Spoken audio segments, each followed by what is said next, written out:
Hey guys, this is Dr. Sandy talking to you from Edmonton. I just got off the plane and always thinking of you guys still, even though I'm traveling, actually here for a chiropractic conference.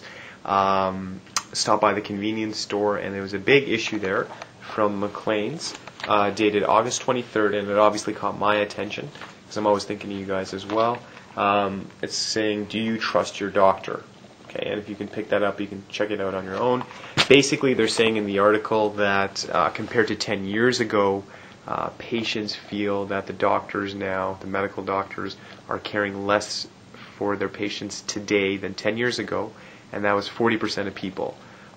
Issues came up of trust, honesty, and the big thing happening in Canada now too, there's been some very public issues where we're finding that there are grave errors happening in the medical system. People are getting surgical mistakes, and now we're reporting them. I think before in the past they weren't openly there, and I know hospital networks are now having systems to monitor these things and bring them to the open and learn from them, which is the best thing. But even in cases with the right drug given at the wrong time, we're seeing fatalities, surgical mistakes, and it's not the same population as like 30 years ago or even 20 years ago or 10 years ago, because you have an educated population, we have the internet, people are being very aware that they have options, and I personally believe as we get more educated, we're getting back to the basics, and people are like, you know what, and I take this position for emergency care, thank God we have medical doctors and surgeons, we need them, they save people, I get that, but more and more we're realizing that for chronic issues and in general with a healthy lifestyle, go natural. And there may be a time you do need drugs, which is a level 2, and then the last resort is the surgery. There's a lot of people still out there doing it backwards. They actually do surgery, then they need drug therapy, and then sometimes I meet them in my office and other natural health care practitioners. They come after everything's failed, and then they come to us, where it should have been the reverse. And just like in the past, people were letting all their financial decisions being made to an expert or a broker, the technology and education, people are saying, you know what, I'm going to take care of myself, I'm going to invest in my own stocks or RSPs or whatever. Same thing's happening in healthcare. People are like, I need to find a doctor where I'll work with that person, but give me the tools and strategies that I can work with myself and my family and my friends, where I can get involved. And that's what I love about chiropractic. That's what I love about our office. Our whole office is based on that premise. Be natural, which is the safest way to go. And the second thing is, we want to get our patients involved. Okay? Yes, you're going to come in, and obviously the pyramid I believe in is the chiropractic, the foundation. You need the power running through the body. Exercise is huge. Nutrition is huge, and prayer and meditation. I mean, you do that and you're unstoppable. And I personally believe if we could get more Canadians doing that, I personally believe we would just have a whole different planet. We'd have a different country. We got to get back to the basics. So I believe most healthcare issues, probably 98% is in our hands. 2%, we do need those emergency interventions or something medical like that. But so much is in our hands. And so many medical doctors, Chopra, I'm paraphrasing him, he made a quote that our daily lifestyle decisions can affect how long we live by up to 40 years. I mean, the research is just overwhelming, and how much control we have. And I think it's an exciting time we live in, because we've given the powers in the past to all these institutions, including the medical doctors, praying that they could help us. And now that power is coming back to the public, and we're saying, you know what? I can do a lot to take care of myself. And I see it every day in my clinic, and I love it. I love when people are getting adjusted, they start drinking water, start doing all those good things, and the energy comes back, digestion improves, less pain in the body, getting off the meds, getting off the blood pressure pills. Why not? That's the way it should be, man. That's the stuff. And it is possible, and I see it on a daily basis. I also see the flip side. I see people come in. I had a gentleman I'm working with right now, great man, and he was having issues with the neck, going into his arm, but going into the right side of his body, goes to the ER, gets an injection in the left side of the body. Okay, and this just happened a couple of weeks back. I mean, total insanity. It doesn't even make sense.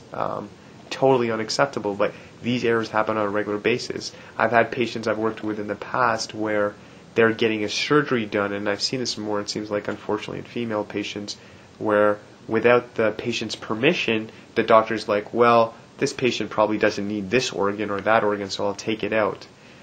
Just scary stuff like that, and it's totally unacceptable. What's very powerful, there's a quote actually here from a Dr. Brian Goldman, who's actually an ER doctor, and he said one of the most dangerous things in Canada that's affecting people's health is the medical system.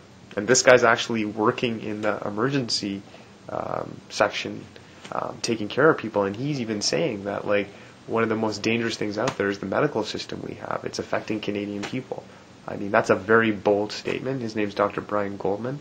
I'm definitely going to read some of his works and see what he's saying. So, do we need the medical doctors? Yes, I've said it a billion times. For emergency care, sure, but on a day-to-day basis, protect yourself, protect your family. And it's more than even protection, actually.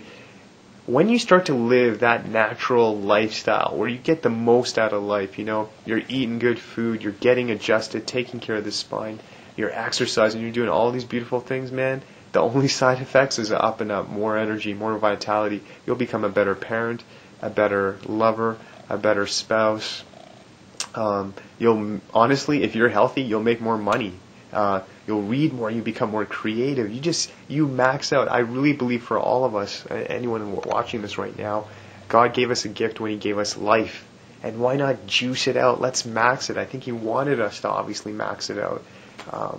That's the way it should be. And if you're not maxing it out, if you're not having a blast every day, there's something actually wrong. Okay? You should be. We're all here. We have X amount of time. Max it out. It should be a party. It should be a blast. Of course, there's going to be challenges in life, but I'll tell you another thing. If you're healthy and you're strong, life will throw you things, and you'll get through it. Much better if you're healthier. So I'm excited. I know we have a more educated population. Canadians are waking up and not just blindly trusting their medical doctor. They're asking questions. They're getting involved. They're looking for a doctor who's going to say, what can I do at home? What can I do at home? Tell me what to eat. Tell me how to exercise. And those are the dialogues we're having every day in our office, and I absolutely love it because we're working as a team. I'm a doctor of chiropractic, but more and more I almost feel like it's almost like I'm a coach. I'm helping the patients, get them involved, and that's the way it should be. And it's such a blessing being a chiropractor when people come in and their blood pressure's dropping, they're getting off the meds. They tell me, Dr. Sandy, since I've been here, no pain medication. I mean, that's the stuff, and we want to reach out to more people, get them at an earlier stage, get them where there's actually no pain or no symptoms would be great, but even if they're in the early stages, God bless them, we'll help them. And then for people in the end stages, we still get results, but it's a lot tougher, and I keep looking at those people, and I'll be like, man, imagine if you came 10 years ago, 5 years ago, 8 months ago, we could have avoided that surgery. We could have avoided those pills. You could have had a better life, a better quality of life, and you can't even put a price on that. So get educated. Again, pick up this article of McLean's, August 23rd. Do you trust your doctor? And hey, you know what? I'm going to close up too. If you have an awesome medical doctor, hold on to them tight.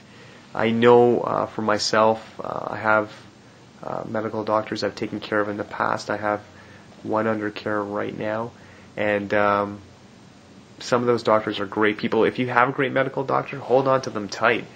Some of them still have that, caring, compassionate side, and if you have a doctor like that, God bless them.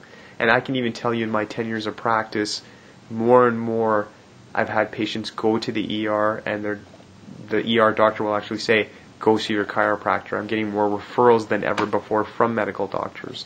And I'll be honest, sometimes I have a patient which it breaks my heart, but I'll look at them and go, man, we've done what we can. You've waited too long. The body's too broken down. You do need that surgery. We've done everything naturally we can, and we need that. I think we can all agree, that's not a scenario we want to see on a regular basis. So get involved with your health. If you have a great medical doctor, awesome. If it's time to switch medical doctors, do it today. And if you're watching this video, I want you to treat today like New Year's Day. I don't care what month it is right now, treat it as New Year's Day. And then if you slip off the wagon and you have all the good discipline and you're off it, get back on and be like, you know what? Here's another New Year's Day. Don't wait till January 1st is what I'm saying. I think too many people are like, I'm going to wait till January 1st and then I'll start to work out. And then by February you get off and you're like, okay, I'll wait till next January 1st. That's garbage. For myself, I try to have a New Year's resolution. Honestly,